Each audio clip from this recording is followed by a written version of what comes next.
It is Pride season. DC communities are getting ready to host a days-long celebration, but it's not just about parades and parties. It's also about increasing visibility to the issues affecting the LGBTQ plus community. And joining me now to discuss World Pride 2025 is Ashley Smith, president of the Capital Pride Alliance.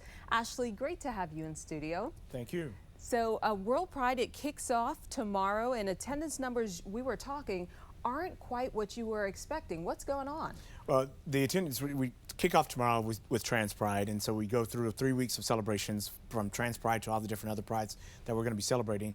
And the numbers are there. I mean, people are coming into town. A lot of people make last-minute decisions, and so we're making sure that everybody understands that coming to World Pride is safe, and everybody can come here and feel that they can have a time to be able to be free and be out. So you've heard concerns about whether they would be safe within the city limits? The safety is always a very critical piece because the attacks against our community right now are really, truly big attacks that are taking place, and we want to make sure that I've created a space for World Pride here in DC where everyone can come and be free and be safe in doing so. We've been working with the mayor's office and everyone within the community. All the MPD, I can go on and on, have been really truly phenomenal, and we're really taking the extra measures to ensure the safety of everybody who's going to be here. And you had to make the decision to move some of the events that were set for the Kennedy Center? Yes, we did. We had to make a decision to move those events.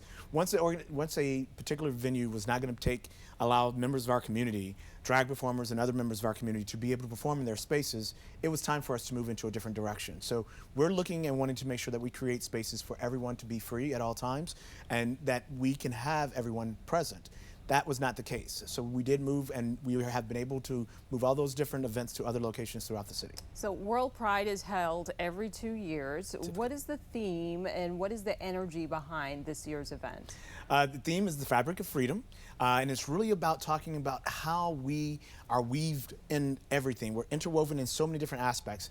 The members of the LGBTQ community, as well as our allies, etc., are all together in many ways. We look so much at our separate situations, but in reality, we need to focus on how we can actually be together and be free. And we kind of end the celebration outside of the great Dochi concert that I'm sure you'll be at. But we end the celebration with the march and rally that will be taking place on June the 8th. And we want everybody to be there and to be a part of that, to know that we're going to stand up.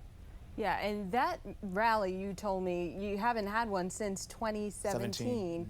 So tell me about some of the energy that's going into that and some of the specific causes that you want to raise awareness to those who are perhaps outside the community. Well, number one, we've been impacted just this week with the trans brand, again, in the armed services, and that is something that we're going to be highlighting there. We're also going to be highlighting a lot of the drag performances and the fact that that has been a space that's been under attack, but also just the reality of that we need to take action.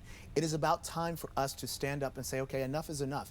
We can't get beat down, and we're not going to allow you to beat us down. We are a community that is going to stand up for our rights, and we want everyone to be able to do that. But we also need our allies to be a part of that as well, because all of us are losing freedom in this country at this point in time, and so we need to be ready to stand up and fight and resist those types of things that are coming against us.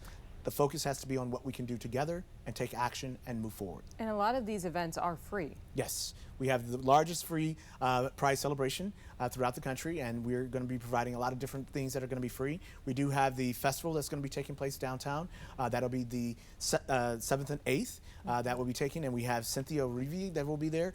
We also have Dochi that's going to be there, Khalid, and so many other people that are going to be there. And you want to make sure that you come out and be a part of that, and that's all free. And then there's several other events that we're going to have throughout the course of the city that you'll be able to go to. So if you go to worldpridedc.org, you'll be able to find out a full list of over 200 plus different events that are taking place. And next year's World Pride is being held in which city? Unusually, it is going to be next year, but it's going to be in Amsterdam next year. Okay. And then in 2028, World Pride will be moving to Cape Town, South Africa. Okay. All right. So take advantage while it's in your backyard. It is, exactly. Because you'll need a passport after that to make moves. Right. Well, Ashley, thank you so much for joining us today and telling us more about what we can expect in the weeks ahead. Well, thank you so very much for having us, and our team is super excited to welcome everybody into the community. Yes, we are too.